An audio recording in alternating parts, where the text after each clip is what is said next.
Hare Krishna. All glories to Srila Prabhupada. Welcome back. Before we begin today's lesson, let's review the quiz that we had at the very end of last week's video in Lesson 12. If you recall, at the end of Lesson 12, after I taught the material, I had you do a little quiz. And at the end of the quiz, I had you transliterate 4 words that are already written in Devanāgarī into IAST or Roman script. And then I had you take 4 words that are already transliterated in Roman script and transcribe them into Devanāgarī. So you're going to review the answers to that quiz. If you have any questions, please comment below or contact me via kksongs.org, and I'll be more than happy to help you understand where you may have made a mistake at. So without further ado, let's begin. So we're going to transliterate the following words, and the first one, if you did it correctly, you get the word ama. Ama. Ama is actually the Sanskrit transliteration of the Hindi word am, which means mango. Number 2, if you do that correctly, you get the word haladhara. Haladhara. Haladhara, if you break the word down, hala means plow, and dhara means the one who bears or the one who holds. So haladhara is another name for Lord Balaram. Number 3 is sharana. Sharana. That means surrendering or surrendership. The 4th one is the word bhajana. Bhajana, which means devotional song.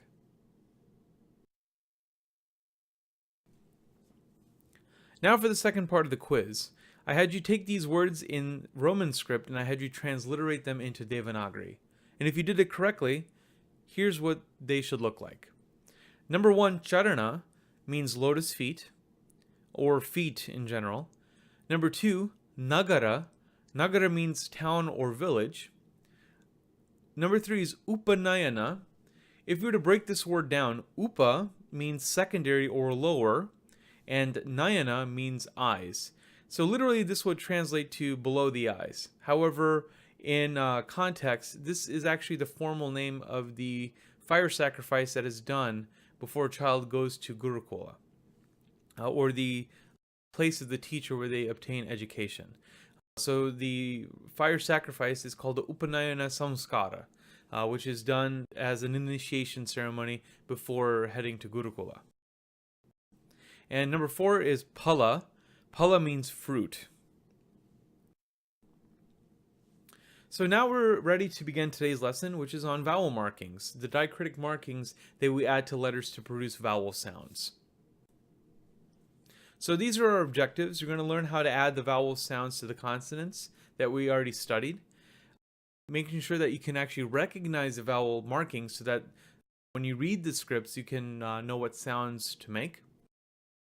We'll talk about how to get rid of the inherent sound that we have in the consonants, and we're going to do a lot of practice with the reading and writing.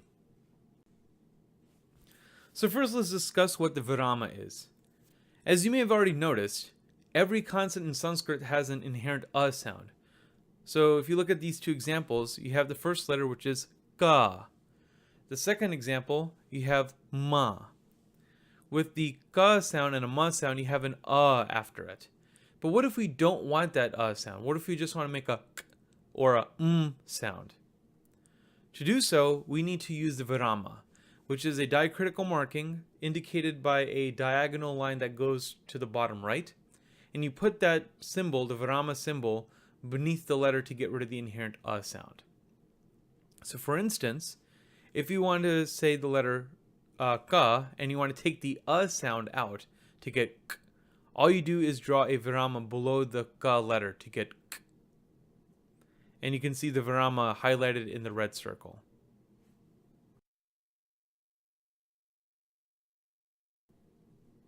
This applies to all consonants. So if you want to take the letter ma, but if you want to get rid of the sound from ma, you draw a VIRāMA beneath the ma to get And another example I put, the letter ja, if you want to get rid of the sound, you draw a VIRāMA below the ja sound, or the ja letter, to get j, j.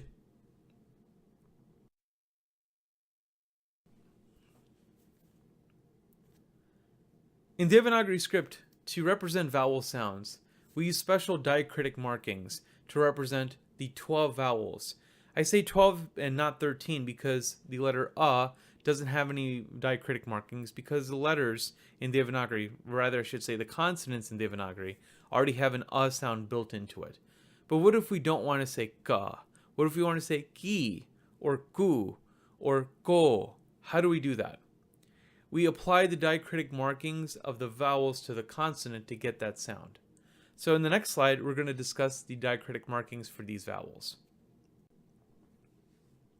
And here are the vowel markings. The vowel sound for is represented by an extra vertical line to the right of the letter. Remember I mentioned before that that vertical line is going to be of great importance in many contexts in Devanāgarī. This is one of them. And even if you remember from the letter compared to it had that extra vertical line to the right. So an extra vertical line to the right indicates a long sound. Next is a short e sound, which is represented by the vertical line, but it has a hook that comes out and swings to the right.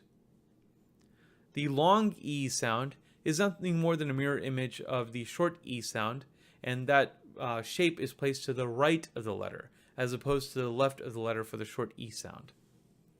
Then you have the short u, which is shown by a little loop below the letter, where it swings out and above to the left. Then you have the long oo sound, which is placed beneath the letter, but it's a loop that is coming outwards and swinging to the bottom right. Then we have the vowel r, which is represented by a little c beneath the letter, and the long r sound, which is represented by two c's stacked on top of each other, and that character is placed below the letter. Then we have the vowel r, which is nothing more than a compressed version of the actual vowel, and that is placed beneath the letter. Then we have the letter a, which is represented by one line segment above the vertical crossbar, and I, which is represented by two line segments above the crossbar. Be very careful, because if you look at the actual parent letter, the letter a doesn't have any line segments above the crossbar, but the letter I has one line segment above the crossbar, whereas their diacritic markings, when applied to vowels, is a little counterintuitive, because you have one for A but two for I. So be very careful with that. Then we have O, which is represented by the vertical line with one line segment stemming from the top, and O, which is the vertical line with two line segments stemming from the top. Make sure you commit these to memory, because from this point on, it will be assumed that you'll recognize these vowel sounds, these vowel diacritic markings, when applied to letters. So the first practice exercise we're going to do is we're going to apply the 12 vowel markings for the letter ka. Now I'm going to show you how to do this for each of the 12 vowel markings, then I'm going to have you try one with a different letter. So without further ado, let's begin. So the first part is changing the letter ka to ka. How do we do that? Well, as you remember from the table, the representation of the long sound is represented by a vertical line, and that is to the right of the letter. So to get ka to ka, all we do is draw a vertical line to the right of the letter, and by doing that, you get ka, ka.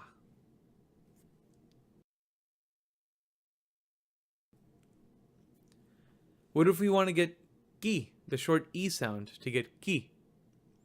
If you remember, the representation of the short e sound is shown by a vertical line and a hook swinging out to the right, but that character is placed to the left of the letter. So you draw that character to the left of ka, and that is how you get the representation of the sound ki, ki.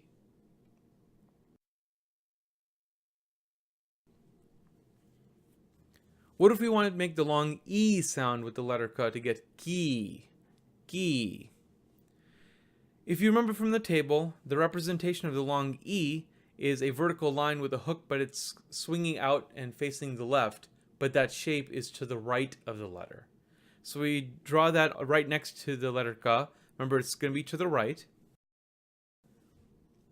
And by doing so, we get the sound ki, ki.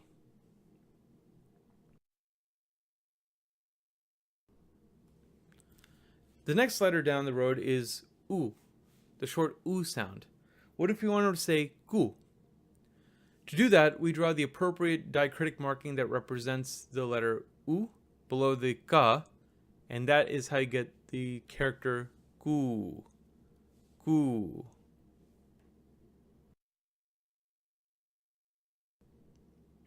To get the gu sound, the long u sound, we do the same approach. Take the character that represents the long u sound, place it beneath the ka letter, and that is how you get gu. Gu.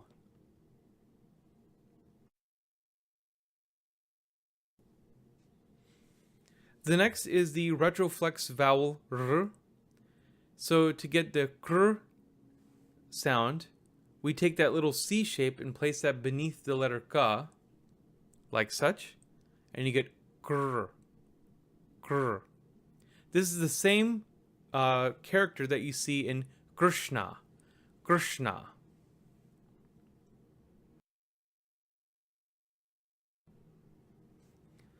The long r sound is represented by two C's stacked upon each other.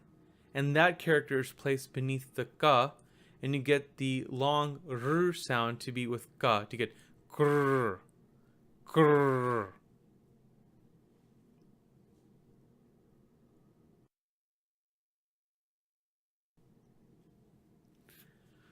Next, with the vowel l, you draw the small l letter right beneath the ka, and that is how you get the sound klr. Klr. This is the same character that is going to be in that one word that I mentioned back in lesson 2, klupta. Klupta. This is the character that is representing the first syllable of that word. Klupta. Klupta.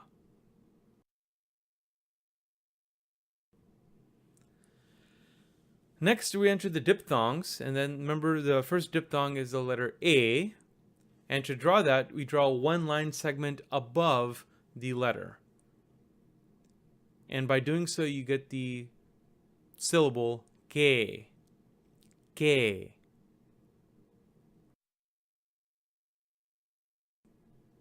Next is ai. To draw ai, you draw two line segments above the vertical bar, right above the letter, and you get kai. Kai.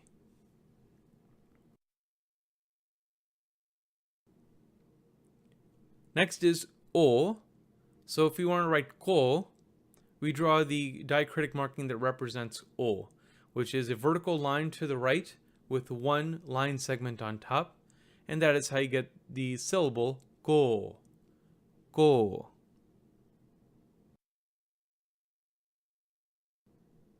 And last but not the least, o. To do this, it's going to be one line segment to the right, but two line segments above the crossbar. So you get go. Go.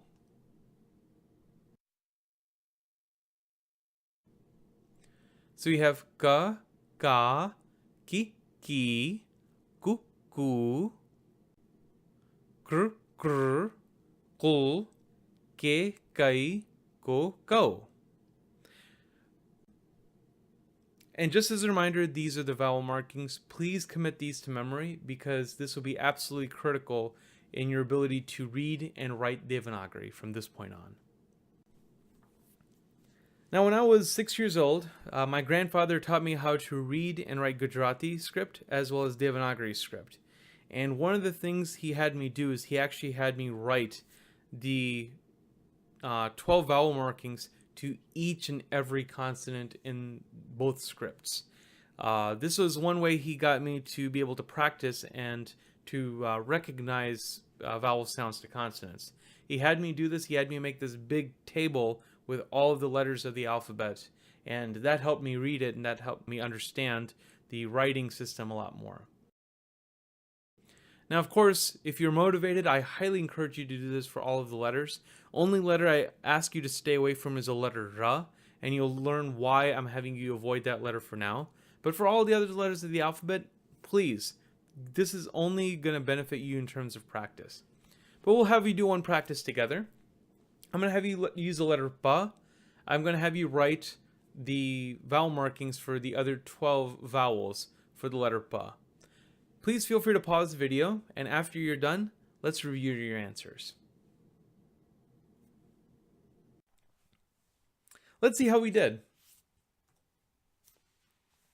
I forgot to mention this with the ka additions, but the proper method of this is actually saying that the letter ba with the VIRÄMA is actually p plus an addition of the vowel will give it its vowel sound. So it's actually p plus a is ba, which is a standard letter form. But if you wanted to say ba, it's p plus a is ba, and it's represented accurately. You get the letter ba with the extra vertical line to the right. Next, for the short e sound, p plus e is b, and that is shown by the vertical line segment with the hook that's swinging out to the right, but that shape is to the left of the letter. For the long e sound, p plus e is b, and to do that, you draw the vertical line to the right with the hook swinging to the left, and that shape is placed to the right of the letter. Then plus u is bu. You draw the special shape that represents a short u sound below the letter to get bu. Then for the long u sound, plus u is bu. You draw the small loop shape that represents the long u sound beneath the letter. Next, we have the retroflex vowel r. To get pr, you represent this as p plus r is pr, and it's represented by the little C shape beneath the letter to get pr. Then the long r sound is p plus r is pr, pr. Next is the letter u. To get that diacritic marking, you draw the miniature version of the vowel r.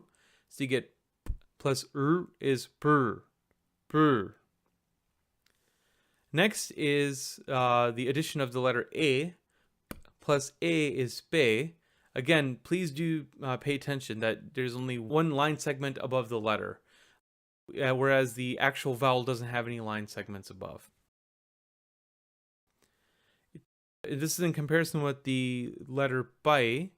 It's p plus I is bai, but you'll see that the letter I has one line segment that comes above the crossbar, whereas the diacritic marking has two. So please be very careful. It's very confusing. When I was learning this when I was a child, I found this confusing myself, but that is the way that the letter is represented as. Then O is represented by the vertical line with the little line segment swinging from the top to get bo, and then plus O is bo.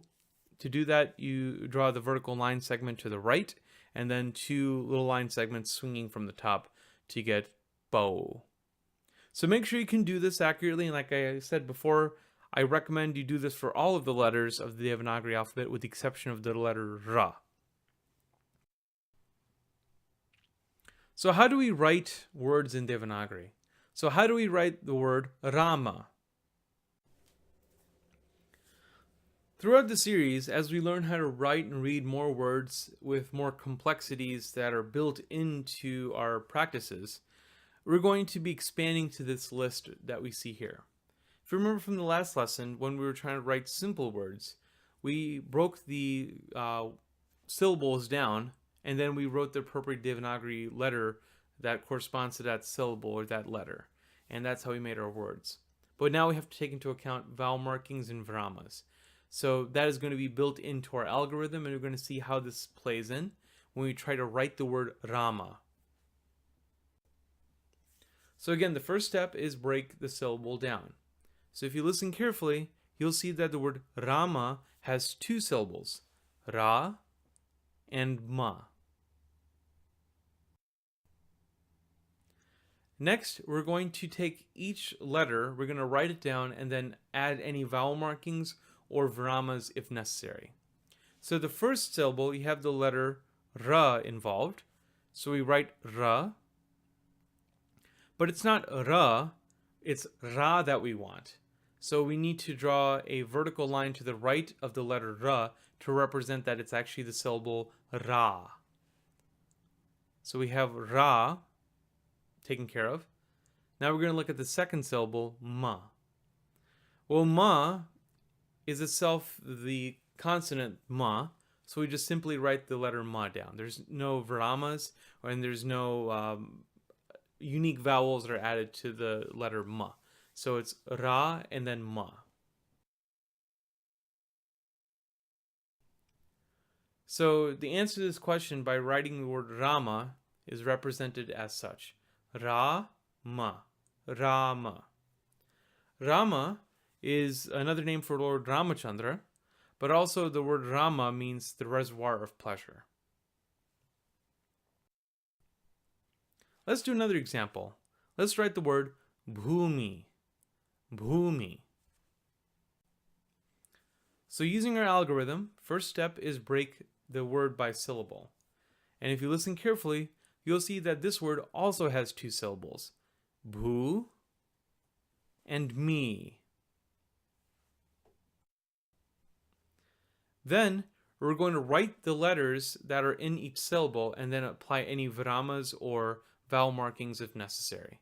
So the first letter, you can see that the consonant involved is the letter bha. So we write bha down, but it's not bha that we want, it's bhu, the long oo sound.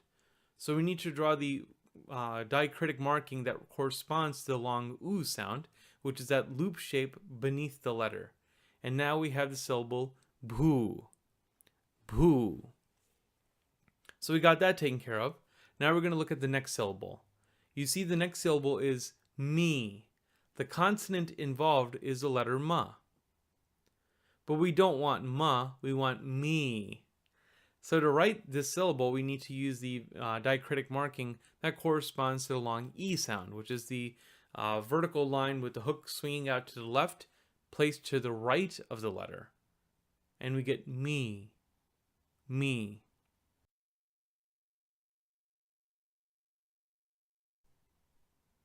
So to write this word, put those two characters together and get bhumi. Bhumi. Bhumi is a Sanskrit word as well as a Hindi word which means ground or earth. Let's do another example. We're going to write the word Purana. Purana. First step, as always, break the word by syllable. If you listen carefully, you'll see that this word has three syllables. Pu, ra, and ra. Next, same process as before. We take the consonant that's associated with each syllable and apply any vowel markings or viramas if necessary. So the first syllable we see is pu. The consonant involved is pa. So you write the letter pa. And then we apply any vowel markings to this, and we see that we need to apply the short u sound. So we draw the short loop figure to the bottom of the letter pa to get pu. The next syllable is ra. Ra. The consonant involved in that second syllable is the letter ra. So we draw ra down. But it's a syllable ra that we want, so we have to add the long ah sound to it, and that is shown by the vertical line to the right to get ra. So we got two of the syllables down. Now we got the last one. The last one is the syllable ra.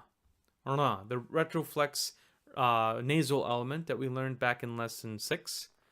And to write this, we draw the letter, because there's no vowel markings or viramas applied, so we simply write the letter ra down.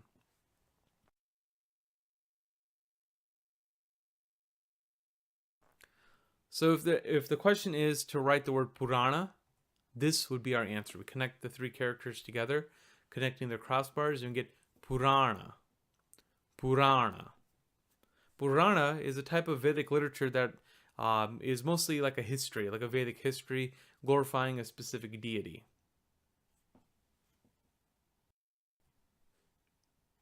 And lastly, we're going to write the word nitai. Nitai. So as always, we're going to break each syllable down. You have to be very careful here because the syllable breakdown may be a bit confusing. If you say the word correctly, you'll see that there are actually 3 syllables. Ni, ta, and I. Nitai. Nitai. Then we're going to apply any vowel markings or viramas to the consonants associated if necessary. So the first syllable is ni. So we draw the letter na since that's a consonant associated with that syllable. And then apply the short e symbol. And remember, the short e symbol is to the left of the letter. So we draw the short e to the na to get ni. The second syllable is ta. Ta. The consonant associated with that is the dental ta sound that we learned in lesson 7. And then we apply the long a diacritic marking to the right of the ta to get ta. Ta. And the last syllable is the vowel e. There is no consonant associated with it. It's the vowel by itself. Remember, it's a syllable-based alphabet, and if a syllable is a vowel by itself, if there's no consonant to it, you just draw the vowel as is. So this is the same vowel that we learned in the very first lesson that we started in our series, the short E sound.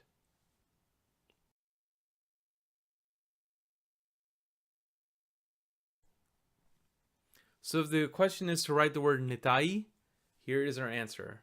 Nitai. Nitai is another name for Lord Nityananda, who is the associate of Lord Chaitanya Mahaprabhu. And again, I do want to emphasize that vowel sounds can't combine. You cannot have an with an e and draw diacritical markings or anything like that. The diacritical markings are only for consonants. They are not for vowels. If you want to have an with an e sound, those are 2 distinct syllables. They have to be represented as 2 separate characters. We can write words now, but let's make sure we can read words as well. So in order to read words, we're going to use the same approach. We're going to break each character down and then transliterate. But in doing the transliteration, we do need to take into account any vowel markings or viramas associated with it. So let's take this word. Let's see what this word reads as. So the first step is to break each character down. Sometimes defining what that character is may be a bit difficult, but remember, this requires that you recognize the vowel markings to the letters, because when you add the vowel markings to the letters, that vowel marking in addition to the letter becomes one character. So if you pay attention, you'll see that you have 2 characters. So then the next step is to recognize which characters these are and translate it accordingly. So the first character is the vowel r, the retroflex r letter, the short r letter. So we write that down. The second syllable, you'll see that you have the retroflex sibilant, which is sha, sha. So we write the sha letter down. But to the left of the sha, you see there is the short e symbol. Remember the vertical line with the hook swinging to the right, which is placed to the left of the letter. So we have the short e placed onto the sh sound. So you get she, she.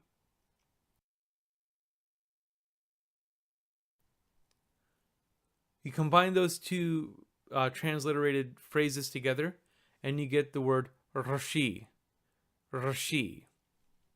This is a Sanskrit word which means seer or saint.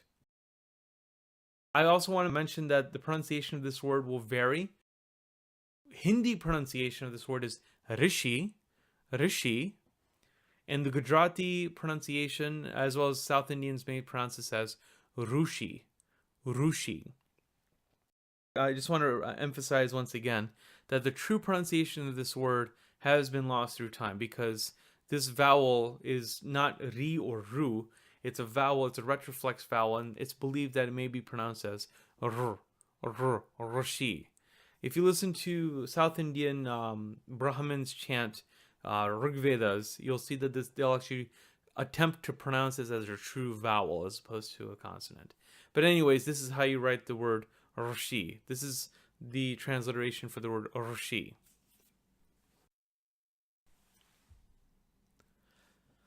Here's another example. Let's transliterate this word. So the first step is break each character down, and this highly depends on your ability to recognize the vowel markings. If you do it correctly, you'll see that there are 2 characters. The next step is to transliterate them. So the first character, you can see that you recognize the letter ga. Ga. But to the right of the letter ga, you see that vertical line with 2 line segments stemming to the top. So that is a representation of the vowel O. O. So the first syllable reads as go. Go. The second syllable you'll see is the letter ra. But to the right of ra, you have the long E symbol. Remember, the long E is the vertical line with the hook swinging to the left, placed to the right of the letter, and you get ri, ri.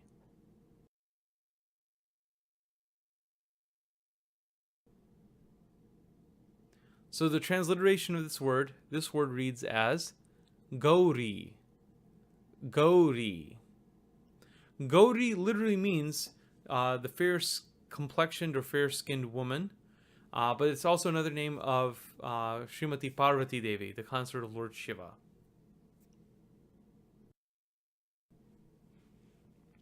And the last example for this lesson, in terms of reading, is this word. Let's see if we can transliterate this. So again, the first step is to break each character down. So we can see that there are 4 distinct characters.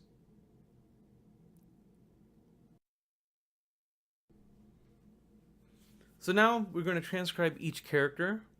The first character you see is the letter ha, but since there are no vowel markings or any special diacritics applied to that letter, you can just simply read that letter as ha, ha.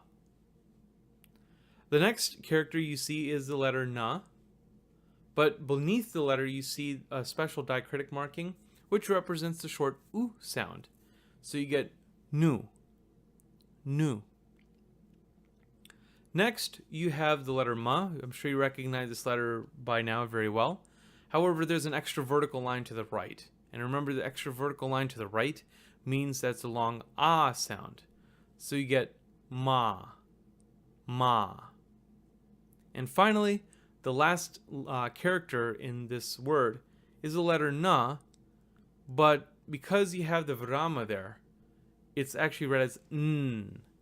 N, not na, but n. It omits the vowel sound that's there.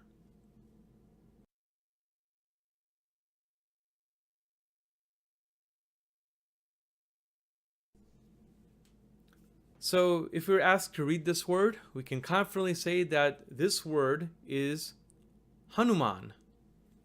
Hanuman. Hanuman is the ardent devotee of Sri Ramachandra during his pastimes on earth. I hope everything in this lesson has been helpful for you in terms of reading and writing Devanāgarī. Now we're going to expand our knowledge by doing a quiz. We're going to do the same thing that we did in the last lesson. I'm going to have you transcribe words into Devanāgarī and have you read words in Devanāgarī and transliterate them into IAST or Roman script. With that, I wish you the best of luck. If you have any questions, please feel free to comment below or contact me via kksongs.org, and I'll be more than happy to help you out. Thank you very much for your attention. I look very much forward to meeting you in the next lesson, where we talk about Anusvaras and Visargas. Thank you very much once again. Hare Krishna. All glories to Srila Prabhupada.